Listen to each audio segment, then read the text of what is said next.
Praise lord. దేవుడి నామకే మహిమ కలుగును గాక. ప్రభువైన యేసు క్రీస్తు నామములో నా శుభాభివందనాలండి. ఎలా ఉన్నారు? బాగుండారా?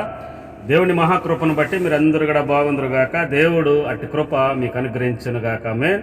దేవుణ్ణి పరిశుద్ధమైన గ్రంథము ఒకసారి మనం చూసుకుందాము. యెబ్బోజన ఆయన ప్రార్థన చేసుకున్నాడు. దేవుడికి ప్రార్థన చేసుకున్నాడు. ఏం ప్రార్థన చేసుకున్నాడు, ఎలా చేసుకున్నాడు, ఆయన ఏం అవసరాలను బట్టి చేసుకున్నాడు, దేవుడు ఇచ్చాడా ఇయ్యలేదా అనేది మనం ఒకసారి చూసుకొని మనం సాధ్యం. యెబ్బోజన ఆయన ప్రార్థన చేసిన మాట దినవృత్తాల గ్రంథములో, మొదటి దినవృత్తాల గ్రంథము 4వ అధ్యాయము 10వ వచనంలో ఈ మాట రాయబడినాయి. ఒకసారి మనం కూడా చదువుకుందాము.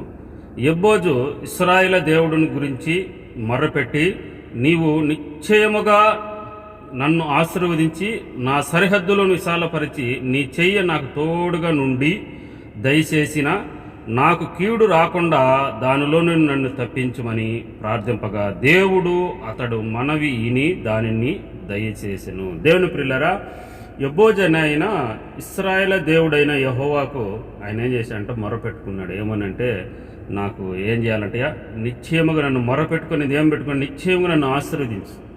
ఈరోజు నువ్వు కూడా దేవునిని అడగొచ్చు, నిశ్చయంగా నన్ను ఆశీర్వదించయ్యా, నన్ను కాపాడు. ఏ దాంట్లోకి తినంటాడో నాకు కీడు రాకుండా నైనా, నాకు కీడు రాకుండా ఆయన ఉన్నాడంట, విశాల పరిచాడంట. ఏ దాన్ని అంటే ఆయన యొక్క సరిహద్దులు. ఈరోజు సరిహద్దులు విశాల పరుచుకునే స్థితిలో ఉంటే ఆయన ఆశీర్వదించితే దేవుడు మనకు కూడా సరిహద్దులు విశాలపరుస్తాడు. దేవుని ప్రియులారా, పూర్వము నువ్వు చిన్న ఇంట్లో ఉండొచ్చేమో, ఇప్పుడు దేవుడు ఆశీర్వదించి నువ్వు పెద్ద పెద్ద విశాలమైన ఇల్లు కట్టుకునేదానికి దేవుడు ఆశీర్వదించచ్చు. దేవుడు చెప్తున్నాడు, నన్ను విశాలపరచు, ఆశీర్వదించు, కృపను అనుగ్రహించయ్యా అని అతడు చేసుకున్న ప్రార్థన. ఇది యేసు ప్రభు ఆయన, నేను ఇది నాకు అసాధ్యము, నేను చేయను అనలా. దేవుడు అంటున్న మాట, యెబ్బోజు చేసుకున్న ప్రార్థన ఎలా ఉండదంట, యెబ్బోజు ఇశ్రాయేలు దేవుని గురించి మొరపెట్టగా, నీవు నిశ్చయముగా నన్ను నిశ్చయముగా ఆశీర్వదించి నా సరిహద్దులు విశాలపరిచి నీ చెయ్యి నాకు తోడుగా నుండి దయచేసి. దేవుడునట తోడు హస్తము దేవుడికి తోడుగా, మనకు తోడుగా ఉంటుందంట. అందుకనే యేసు ప్రభు పౌలు అయిన అపోస్తల కార్యాల్లో దేవుడు ఆయనతో మాట్లాడతాడు పౌలుతో, నువ్వు ఎవరికి భయపడాకు, నేను నీకు తోడై ఉన్నా. యాకోబుతో అంటాడు, నీకు నేను తోడై ఉన్నాయా, నువ్వు వెళ్ళే ప్రతి స్థలానికి నేను వచ్చి ఆశీర్వదిస్తాను. దేవుడికి ప్రార్థన చేసుకుని ప్రతి బిడ్డలకు కూడా దేవుడు చెప్తున్న మాట ఏంటంటే, ఆయన తోడై ఉండి కాచుకుంటూ కాపాడుకుంటూ వచ్చేవాడు. అయితే నువ్వు మొరపెట్టేవాడవై, ప్రార్థన చేసేవాడవై దేవుడుకు కావాలని దేవుడు కోరుకుంటున్నాడు. దేవుని ప్రియులారా, యెబ్బోజన అయినా ప్రార్థన చేసుకుంటున్నాడు, మొరపెట్టుకుంటున్నాడు. ఎలా ఉండాలా నా బ్రతకలంటే, జీవితం ఆశీర్వదింపుగా ఉండాలి, ఇతరులకు ఆశీర్వాదంగా ఉండాలి, ఇతరులను ఆ యొక్క మాదిరిగా సువాసనగా ఉండాలి, యేసు ప్రభు నమ్ముకునే బిడ్డలుగా ఉండాలి. ఇశ్రాయేలు అని మార్చబడిన ఆ యాకోబు తండ్రి దీవించినప్పుడు వాసన చూసి దీవిస్తాడు. ఇతనికి యెహోవా దీవెన నొందిన ఆశీర్వాదం అని అతన్ని దీవిస్తాడు. ఎందుకంటే ఆ సువాసన మనం కూడా ఈ యేసు ప్రభు నమ్ముకున్నాక ఉండాలి. దేవుని ప్రియులారా, ఈరోజు శోధనే కానీ, కష్టాలే కానీ, ఇంకా ఏదైనా సరే రావడానికి కావడం, వీడు అంటున్నాడు, నాకు కీడు రాకుండా, ఏ కీడు రాకుండా నాకు దయచేయి, ఏ కీడు రాకుండా దాంట్లో ఇచ్చి నన్ను తప్పించాయని ఇతడు చేస్తున్న ప్రార్థన. నాకు కీడు రాకుండా దానిలో నుంచి నన్ను తప్పించి. యేసు ప్రభు కూడా లూకాసు సువార్త 11వ అధ్యాయంలో కానీ ఆ పరలోక ప్రార్థన ఆయన కూడా చెప్పాడు. పరలోకమందు మా తండ్రి, నీ నామం పరిశుద్ధపరచును గాక, నీ రాజ్యం వచ్చును గాక, నీ చిత్తం పరలోకమందు నిత్యములు వేరినట్టు భూమి యందు మా యందు నిలవేరను గాక, నేడు మాకు కావాల్సినది ఆహారమును మాకు దయచేయమని, మమ్మల్ని శోధనలో పనుక కీడు నుంచి మమ్మల్ని తప్పించమని, ఎందుకనగా రాజ్యం, బలము, శక్తి, మహిమ నిరంతరం నీవున్నా గనుక తండ్రి అని యేసు ప్రభు శిష్యులకు ఆ ప్రార్థన నేర్పించాడు.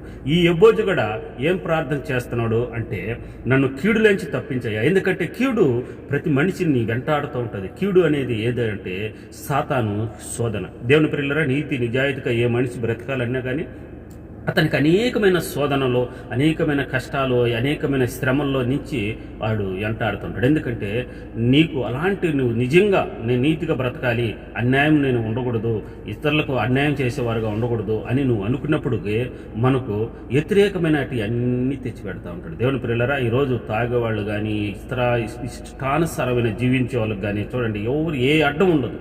కుటుంబంలో కానీ ఈదులో కానీ ఎక్కడెక్కడ వాళ్ళకి అడ్డం ఉండదు. ఎందుకంటే వాళ్ళు ఇంకా చెడిపోవాలి, నాశనం అయిపోవాలి. కాబట్టి వాళ్ళకి ఏ ఊరు కూడా అడ్డం చెప్పేవాళ్ళు కానీ డబ్బులు కూడా వాళ్ళకు అప్పటికప్పుడుగా కుదురుతూ ఉంటాయి. అదే మంచిగా బ్రతకండి, మంచిగా ఉండండి. చూడండి, వాళ్ళకు అనేకమైన శ్రమలు, కష్టాలు, అంటే కష్టాల్లో ఉంటేంత మాత్రాన దేవుడు వాళ్ళని ఇష్టపెట్టడాడు కాదు, కానీ కష్టాలు వెనకాల దేవుడు ఆశీర్వాదం ఎంతో గొప్పగా దేవుడు ఉంటుంది. దేవుని ప్రియులారా, యెహోవా అంటాడు, నన్ను కీడులోంచి నన్ను తప్పించు. ఏ కీడు రాకుండా అయ్యా నన్ను ఆ కీడులోంచి తప్పించు. కీడు వస్తుంది, రాక మునిపే నన్ను తప్పించు నాయనా అని ప్రార్థన చేసుకుని, నువ్వు కూడా ఈరోజు ఈ యొక్క కీడు రాకుండా ప్రార్థన చేసుకుంటున్నావా? కీడు లేకుండా నన్ను తప్పించమని ప్రార్థన చేసి, యేసు ప్రభే అడినాడు, నన్ను అడగండి నేను ఏదైనా నీకు ఇస్తానని. నువ్వేమి ఇష్టారమైన అది ఏం అడగలేదు కదా, దేవుడికి ఇష్టమైనదే కదా, దేవుడు చెప్పిన బాటే కదా. ఆయన లూకా సువార్తలో చెప్పాడు కదా, యేసు ప్రభులు ఆయన ఎద్దటకు వచ్చి శిష్యులు, అయ్యా మాకు ప్రార్థన నేర్పు. యోహాను ఏదో ప్రార్థన నేర్పించుతున్నాడు వాళ్ళ శిష్యులకు, మాకు ఏ ప్రార్థనను నేర్పించాలి, మాకు నేర్పించండి ఆయన చెప్పాడు కదా.